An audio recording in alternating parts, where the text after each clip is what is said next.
My ex-girlfriend tried forcing a stranger's child on me as his father to get money, so I uncovered the truth and taught her a lesson she'll never forget. My ex, Cindy, 30 now, 23 when we were together, and I were together for 4 years.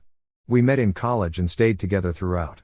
We even got an apartment together once we graduated and lived together for a year before she broke things off with me abruptly and without an explanation.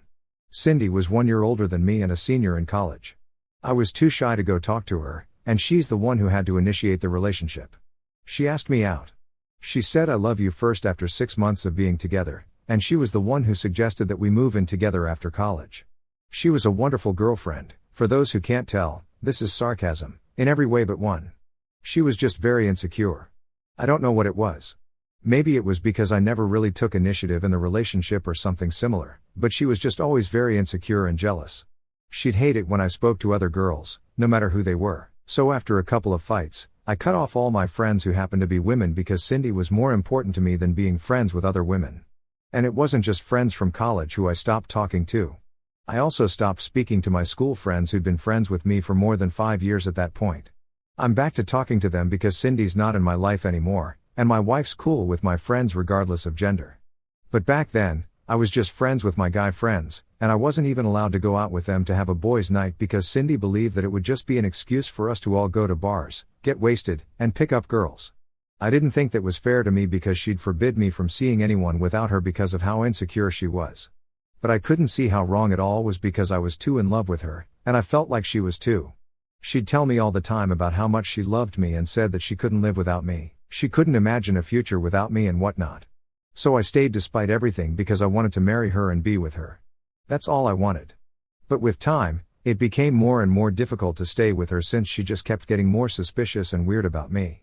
By the time we were living together, I couldn't do anything without her breathing down my neck. She checked my phone all the time. She'd monitor my movements, and if I didn't update her on my location at all times, then she'd threaten to lock me out when I came back home. So by now, you guys have some idea about how toxic our relationship had turned by the time we broke up.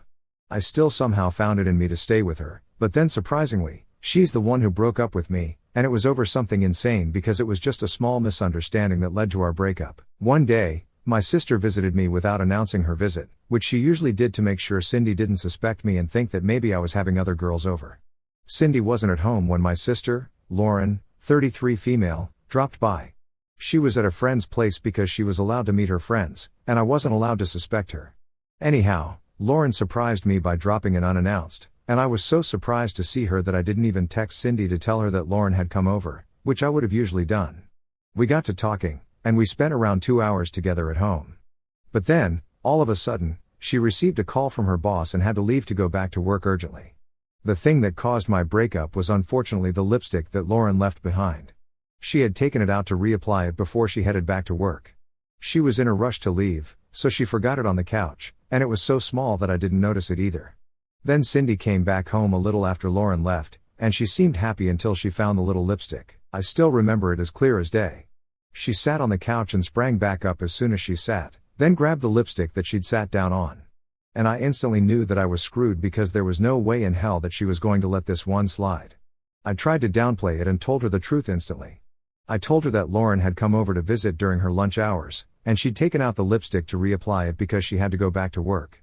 I explained that she was rushing to go back home, so she'd forgotten to put it back in her purse. But just as I expected, Cindy didn't buy even a word of what I told her for a couple of reasons.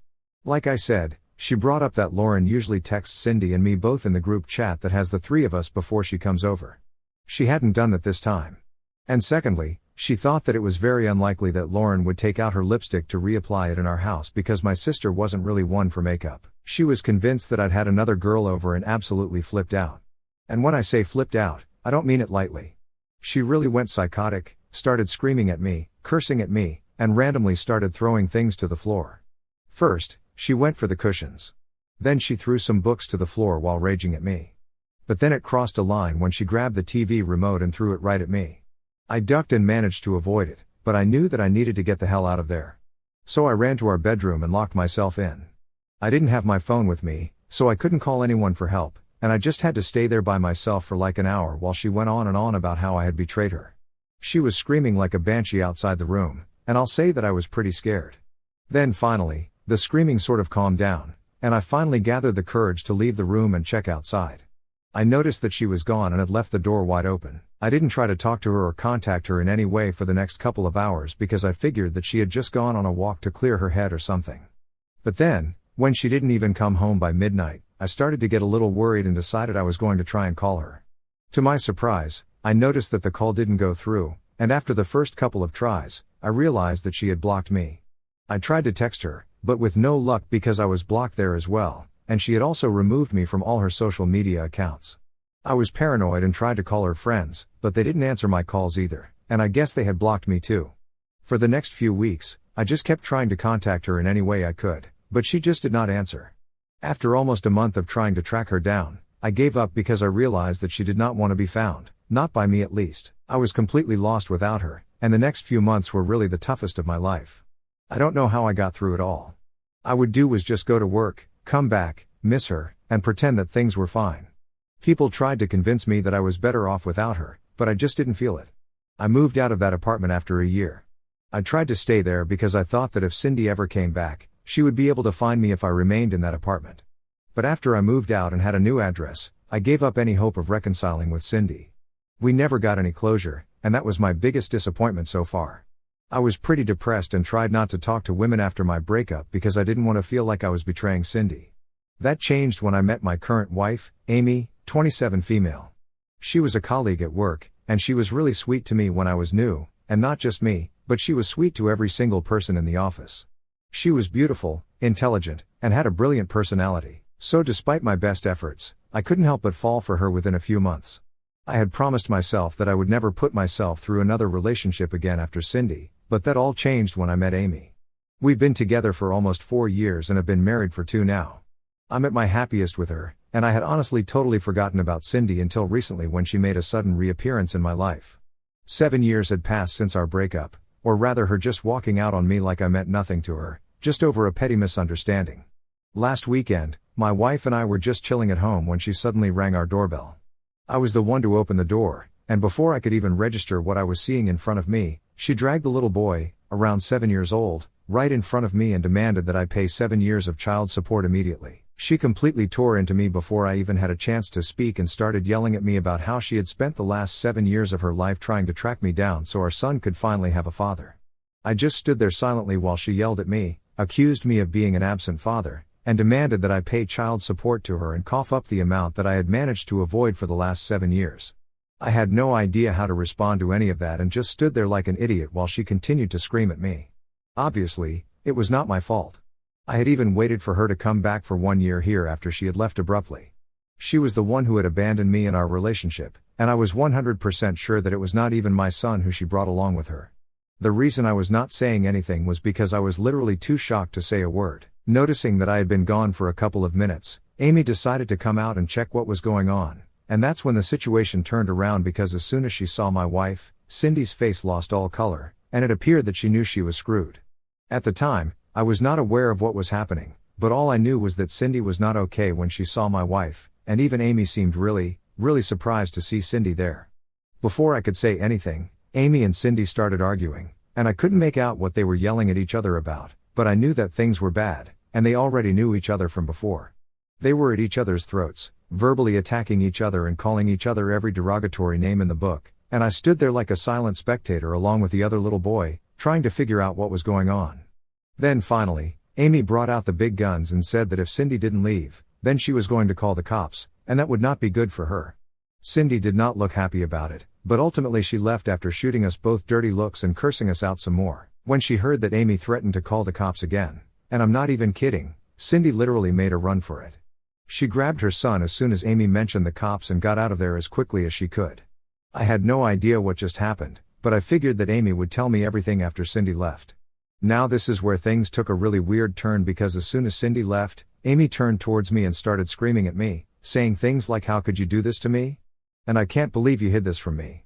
I still didn't say anything and just stood there looking at her really confused because that's how I felt. I was really confused, and the things she was accusing me of also did not make any sense to me. She was acting as if I had hidden my relationship with Cindy from her on purpose or something, but I had not done that. I had always been very open with Amy and told her everything about my ex, so I did not understand why she was reacting the way she was. The only thing that I hadn't done was show her a picture of Cindy ever, but that wasn't on purpose. It was mostly because I had lost my phone before I moved into my new house, and it had all my pictures with Cindy on it. So when I lost that, I lost a lot of pictures that I had with her because I hadn't backed them up anywhere else either. I never tried to get them back because I just thought that it was a good thing that I didn't have any pictures with her anymore, since it just meant one less thing that would remind me of her. Sure, we had a couple of group photos that were still up on my friends' social media accounts, but I made them take it all down because I didn't want to see myself with her anymore. I would have shown those pictures to Amy had she ever asked for it, but she didn't, and it just seemed like too much work to go digging for group photos or photos of me and Cindy to show to Amy when she didn't even seem interested in seeing the woman.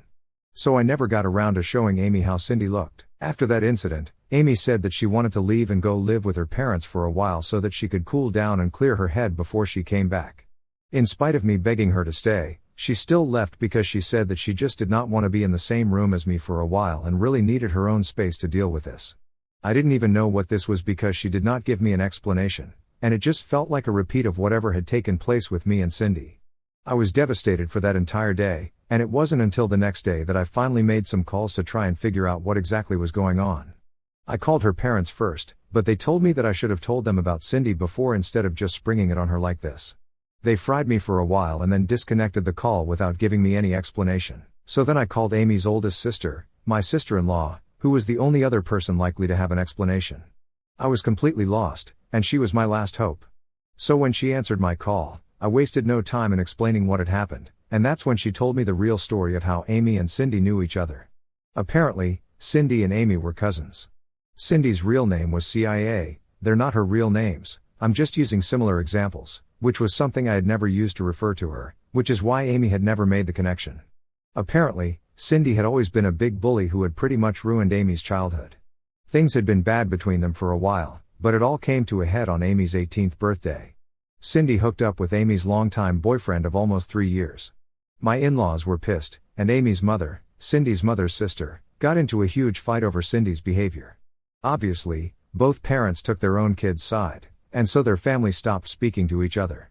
They were completely cut off from one another, but the bullying did not end there because Cindy decided that she was going to take revenge on her cousin by spreading nasty rumors about her online. It got to a point where their parents had to get involved all over again, and this time, Cindy finally decided that she was going to leave Amy alone, but only because her parents had told her to cut it out. That was the last time the two cousins spoke to each other, and finally they met about a couple of days ago because of me. After the phone call with my sister-in-law, I finally figured out why Amy had been so mad when she saw Cindy at our door. Apparently, the meeting with Cindy, or CIA as Amy knew her, had brought up painful memories for both of us. I spoke to her after that phone call, and I guess my sister-in-law must have talked to her because she finally talked to me instead of just letting the phone ring. I told her that I understood where she was coming from, but it wasn't exactly my fault that we hadn't been able to find out about this common link between us, mostly because she'd never asked or shown an interest in Cindy, and rightfully so since it was all in the past anyway, and she was the future for me. Had she asked me about Cindy even once, then I would have instantly shown her a picture, and we wouldn't have had to wait for so long to find out about this connection between us.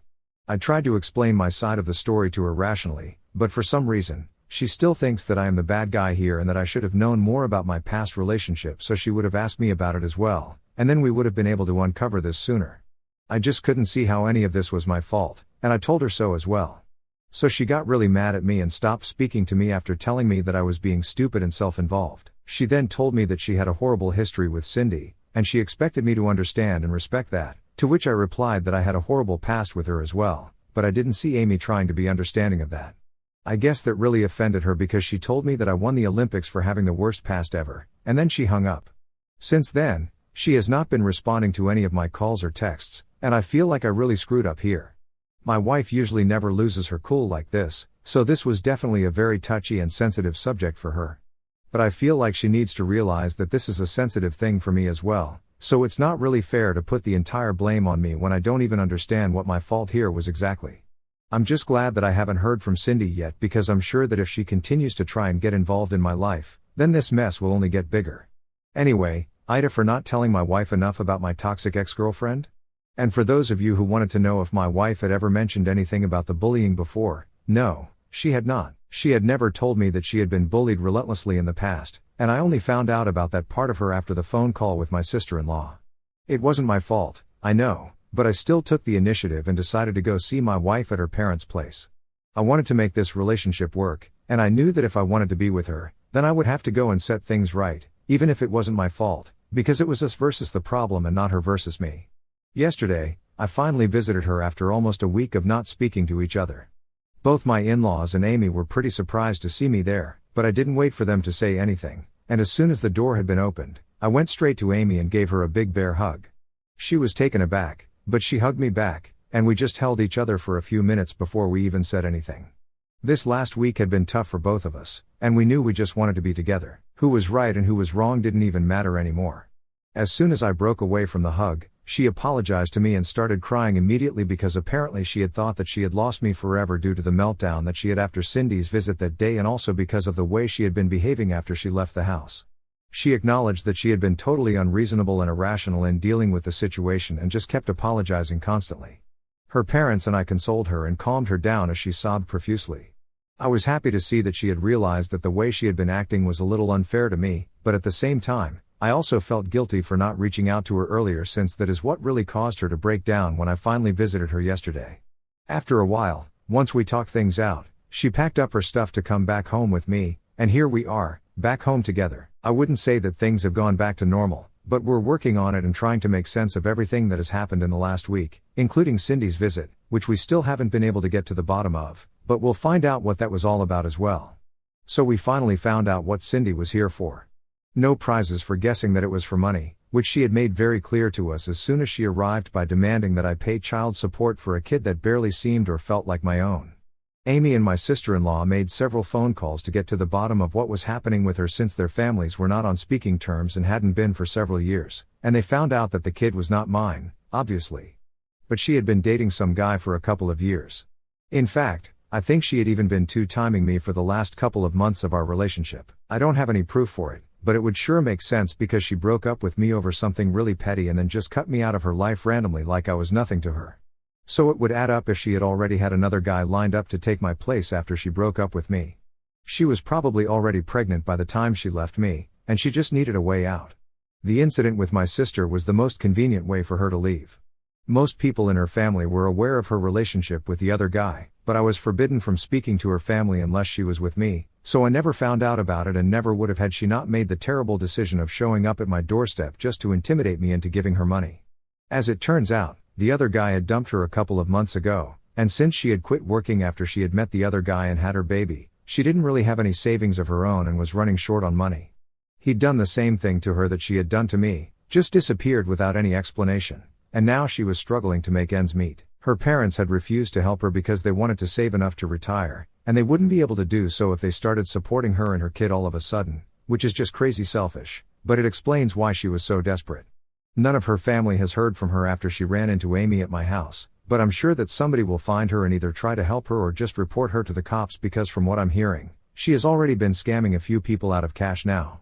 These are all just rumors, but they might as well be true because after what she tried to pull with me, I wouldn't really put it past her. Amy and I have decided to join couples counseling as well as individual therapy because I don't think we are dealing with her past as well as we thought we were. Just one appearance from Cindy had sent our lives crashing and burning.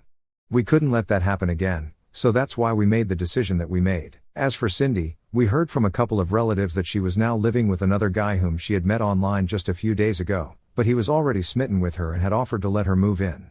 Her parents were inconsolable because of how she had been acting and even more so as she had told them that they were not allowed to meet their grandson anymore.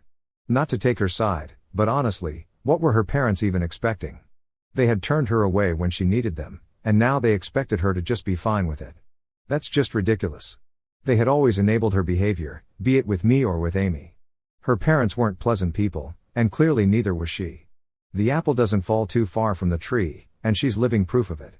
Amy and I just feel bad that the poor kid has to suffer the consequences of her bad decisions.